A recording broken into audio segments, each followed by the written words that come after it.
Hello, welcome again. आज हम पढ़ेंगे charge to mass ratio of electron. Charge to mass ratio of electron को charge to mass ratio principle भी बोलते हैं और ये प्रिंसिपल डिस्कवर किया था जे थॉमसन ने। इसको जे थॉमसन एक्सपेरिमेंट भी बोलते हैं। J Thomson got Nobel prize for this work. Electron has two important properties, charge and mass. तो charge to mass ratio calculate की थी E/m, उसी को बोलते हैं J Thomson experiment. Experimental setup क्या था? लार्ज ग्लास ट्यूब के वन एंड पे है कैथोड, सेकंड एंड पे एनोड। एनोड जो है परफोरेटेड है, होल है सेंटर में, और एनोड के बैक में लगाई है बड़ी स्क्रीन, फ्लोरेसेंट स्क्रीन। जैसे ही हाई वोल्टेज अप्लाई करते हैं अक्रॉस द इलेक्ट्रोड्स, कैथोड से कैथोड रेज एमिट होना शुरू हो जाती है। कैथोड रेज ही इलेक्ट्रॉन है और अट्रैक्ट होते हैं toward anode. Anode positively charge है और कुछ रेज जो है पास हो जाती है होल से और स्क्रीन पे टकराती हैं और स्पार्किंग प्रोड्यूस करती हैं, ग्लो प्रोड्यूस करती हैं। उसे पता चलता है कि कैथोड रे से इलेक्ट्रॉन्स निकले हैं और एनोड की तरफ अट्रैक्ट हुए हैं। तो पिछली वीडियो में हमने पढ़ा था डिस्कवरी ऑफ इलेक्ट्रॉन। तो ये डिटेल में समझाया है कैसे कैथोड रेज निकलती हैं, डिस्कवरी ऑफ इलेक्ट्रॉन कैसे हुई। तो इस वीडियो का लिंक दे दूंगा डिस्क्रिप्शन में और वीडियो को अटैच कर दूंगा एंड में, आप उसको वहाँ से देख लेना, आपको बेटर अंडरस्टैंड होगा। तो इसी एक्सपेरिमेंट को क्या किया, पहले इलेक्ट्रिक फील्ड में रखा, फिर मैग्नेटिक फील्ड में, और ऑब्जर्व किया क्या ऑब्जर्वेशन आई। तो पहले इलेक्ट्रिक फील्ड में रखा, पॉजिटिव प्लेट और ये नेगेटिव प्लेट है। Electric field external battery source से कनेक्ट किया। तो जो इलेक्ट्रॉन्स एमिट हुए थे कैथोड से, कैथोड रेज, वो डिफ्लेक्ट होती हैं इलेक्ट्रिक फील्ड में टूवर्ड पॉजिटिव प्लेट।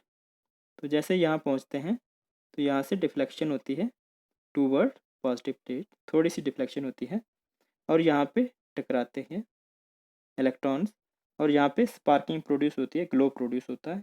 उसे हमें पता चलता है कि डिफ्लेक्शन हुई है इलेक्ट्रॉन में।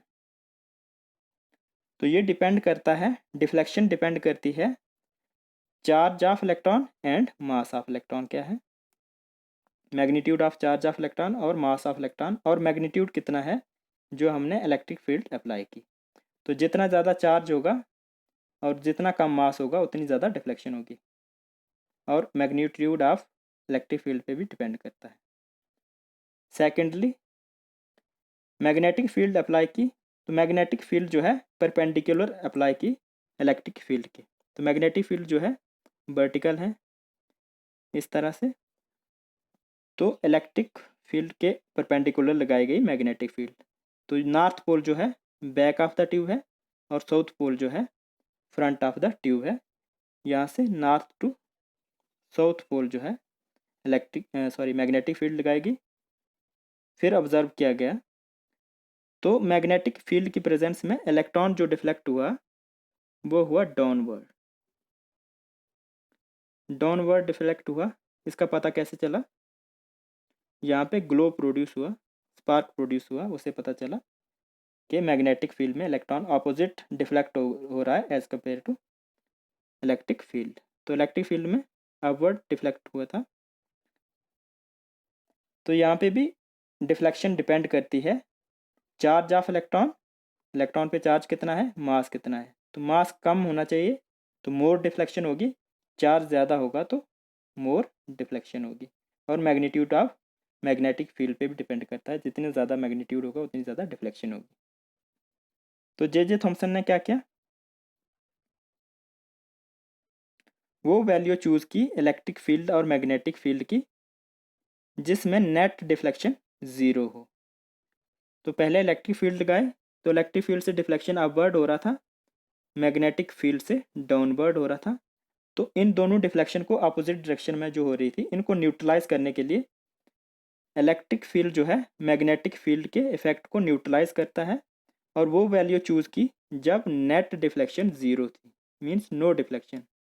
तो जहाँ पे जो पहले एक्सपेरिमेंट सेटअप था विदाउट फील्ड्स, तो इलेक्ट्रॉन वहीं पे टकराया है। जब वैल्यूज चूज़ की वही डेफिनेट वैल्यू चूज़ की जे थॉमसन ने, तब नेट डिफ्लेक्शन 0 हुई। तो इलेक्ट्रॉन वहाँ पे टकराया और वहाँ पे ग्लो हुआ सेंटर में जहाँ पे पहले हुआ था।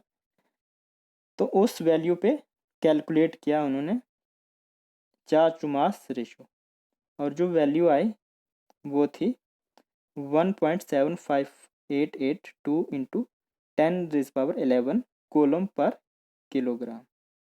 तो ये रेशो आई मास टू चार्ज रेशो इस एक्सपेरिमेंट से, where E is magnitude of charge on electron in coulomb and m is the mass of electron। तो एक और एक्सपेरिमेंट किया था मिलिकन ने, ऑयल ड्रॉप एक्सपेरिमेंट। मिलिकन का एक्सपेरिमेंट था ऑयल ड्रॉप एक्सपेरिमेंट। उसे उन्होंने कैलकुलेट किया था, determined the charge on electron. Electron पे चार्ज कैलकुलेट किया था और वो कितना आया था 1.6 इंटू 10⁻19 कोलोम। तो चार्ज ऑफ इलेक्ट्रॉन पता है इलेक्ट्रॉन का,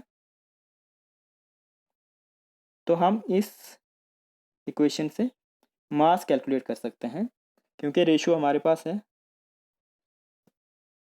तो चार्ज की वैल्यू यहाँ पे रख देंगे और मास जो है डिनोमिनेटर में है, इसको ले जाएंगे राइट हैंड साइड, और ये वैल्यू जो है रेशियो जो है यहाँ पे ले आएंगे डिनोमिनेटर में। मीन्स चार्ज से डिवाइड करेंगे रेशियो को, तो मास ऑफ इलेक्ट्रॉन मिल जाएगा।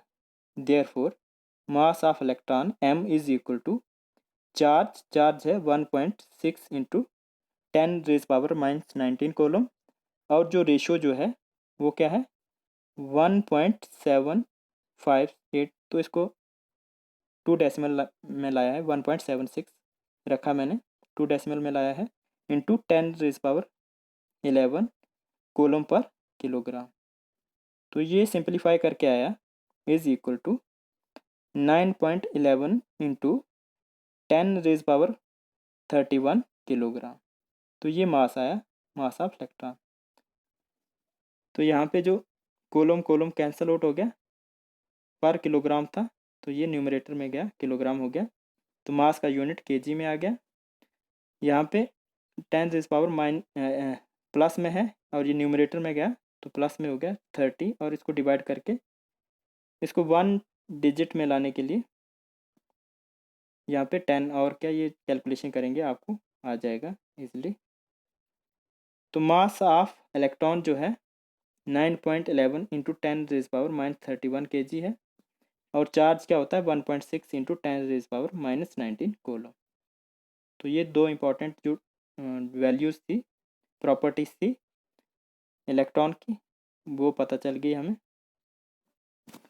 तो नेक्स्ट लेक्चर में हम पढ़ेंगे डिस्कवरी ऑफ प्रोटॉन कैसे हुई।